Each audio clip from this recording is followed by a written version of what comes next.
Welcome back. Now, tests in general can be grouped into three main categories.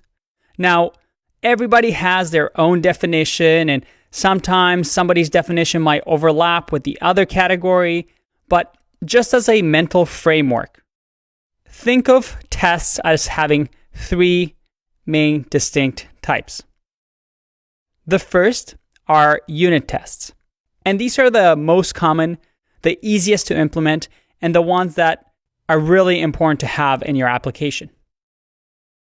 Unit tests, as the name suggests, tests individual functions or classes. So if I had a sum function, I'm going to just test that one function to make sure that it does what it says it does. Maybe if it accepts parameter a and b, I want to make sure that a and b get added with that function.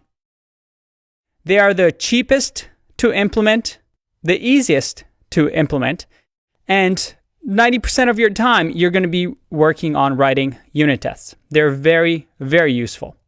The second one is something called integration tests. This is testing how different pieces of code work together. So it can be testing of whether the database works with the Express app that's requesting some data from the database. Or it could be how a function works with another function and how this connection between them works and testing that. Finally, we have automation tests or UI tests. This usually involves testing real-life scenarios on the browser by controlling the browser and making sure that the expected behavior on the web is correct. Now, you can have humans doing this, where they go through and click through everything on your website and make sure everything works, or you can programmatically have robots or code that you write that runs through these tests for you.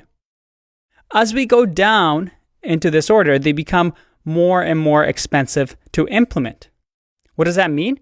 Well, automation tests, just by hearing about what they do, are a lot more difficult to implement than unit tests, right? So all these tests have their use cases, but have their pros and cons as well.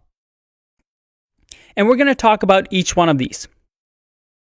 But for now, let's leave it at that. And in the next video, we're going to talk about some of the tools that you're going to encounter as you start to write tests. I'll see you in the next one. Bye-bye.